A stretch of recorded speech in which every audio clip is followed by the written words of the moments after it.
All right, we'll go ahead and get started with the first question from me. Isla, a very hard-fought battle out there today against Ostapenko. Can you just give us your thoughts on your performance and the keys to the match today? Yeah, look, I feel like I blinked and it was over. Felt like a really quick match. She came out swinging, and I knew I should expect that, but I wasn't ready. And she really put me in uncomfortable positions. You know, I never felt like I could play my game. There was a lot of defending, and then at one point I was just swinging so hard because there's no way to defend those balls that she hits. And credit to her, she never slowed down. In the end, it was just a few points, here or there. I felt like I got a bit, actually I wouldn't say unlucky, but she just played great on those break points I had, and then the game I got broken at 2-all. Didn't feel like I did much wrong, but that's kind of the whole match. It was either an amazing winner where she almost takes the tennis out of your hand, or she misses by a little bit and I turn around and I feel like I haven't hit any balls. So it was very hard to play, but I am proud of the fact that after a tough, I don't know, it was like 20 minutes first set and I still fought back. That easily could have been like an 0-1 or 0-2 just because it felt so quick. Thank you. Questions, please? Can you talk about how you did get yourself composed or stay composed and turn that around in the second set? Because it was really impressive how the first game you were straight on it. Yeah, I mean, my team gave me a few tips just to try to be the one that dictates, and that's really hard to do when she's, having the first punch. So whenever I felt I had an inch, I tried to just take a swing, and it paid off. But for a second, even when I won that set, I was like, I didn't feel like I won it. I don't know. It was just fast. I know it was an hour and 40 or something, but it felt crazy. I don't even feel almost like I'm that tired. It was just really, really quick tennis. And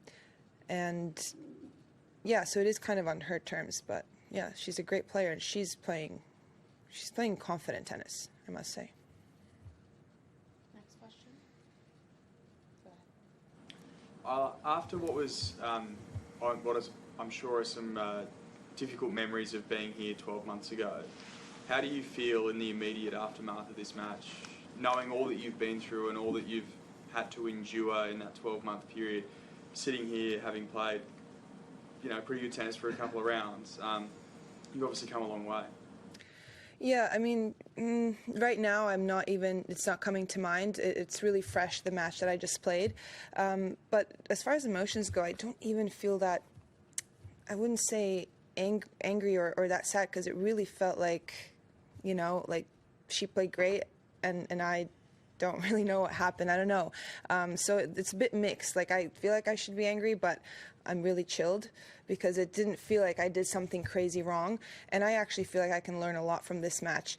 But I think when I do think back to 12 months ago, I feel lucky that I'm here because nothing's granted once you go through something like that. So I already kind of, in my mind, I'm excited about the next events and next tournaments. It's always hard to go away from here because it's so full on and the crowds are amazing. But I'm really hungry just to keep playing because my body's holding up well and I'm super happy about that. And I'm still in doubles, so the dream's not over yet.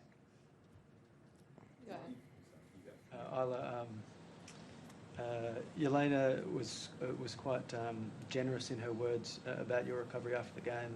It seemed like at the net there was quite a warm embrace between you both. Can you take us through that exchange and the relationship you've had in the last day or so with her? Yeah, I mean, look, when I step on the court, there's nothing, I never think about anything other than, competing. And I really credit to her how she played. I really respected her game. And I don't think, what happened in the past. I think it's water under the bridge now, but I think there is mutual respect between her and I, and she was really kind with her words when we shook hands and said she was happy to see me back, which as a competitor I really appreciate. And I just said good luck to her. So yeah, it's all good. Just touching on the excitement you're feeling about your game and looking ahead, how close do you feel you are to getting back to your best tennis, and looking back at this summer, I know you've only had one win, but you must feel like you're getting close and moving in the right direction now. Yeah, that's a good question. I don't know. I mean, it felt like the first set, if I was like in my mind, oh, I feel like I'm a little far from this level. But then it's never that far, like as far as you think it is. I do know in practice I'm playing good tennis, but it's never the same. So if I can kind of summarize this Aussie summer, I'm pretty happy with where I'm at and how I've responded under pressure, really, because as much as I'm kind of coming back, I did expect myself to play well. So I definitely think I just need more court time, and it will come at some point. But yeah, without the constant work, it's not going to come. So I feel like I'm on the right track, but I got to keep working. You talked before the tournament about you're learning to almost move differently, and with the knee's not the same as it was, and that's not necessarily a negative. But how did you find that playing at Grand Slam level? Yeah, like today I felt a bit slow out of the corners, but then, she's playing really quick. So it was really good feedback for me to be like, well, probably is not going to get faster than this. And I like that there's a lot of room to improve. But I do also think that if this is what it is, I can work with that. And I can, maybe... today was a good example that maybe I should be more aggressive because it did pay off for me at certain moments. So that's why I think I could learn a lot from what happened tonight. But look, the knee, the best thing is it's pain-free. But I can be quicker out of the corners and just a little bit more determined with my movement because I always start a bit tentative. Yeah, and I'm doing a long warm-ups just to it's still in my head a little bit, but that's okay. I mean, I got to go through that. Just quickly on Storm Hunter. What would you say about her run in this tournament and her chances against Barbora? Look, I've been telling Storm for a while now. She needs to start playing singles only. She already proved she's the best in doubles, so she hasn't listened to me yet because I think she can do amazing things in singles. I mean, she's been amazing in Billie Jean King Cup over, the last couple of years. And she's clutch. So seeing her have success here at home is really awesome because she can play at that level. But I do think it's hard to do that when you're playing such a high level of doubles and your ranking's not quite there with your singles. So in my opinion, she's going to have to make a decision at some point. And I feel like, she proved here that she really does belong kind of at the higher level in the singles game. So one thing with Storm, you never count her out. So she loves playing at home, big court. And yeah, I like her chances. I think regardless of the result, I know it's going to be a battle for sure.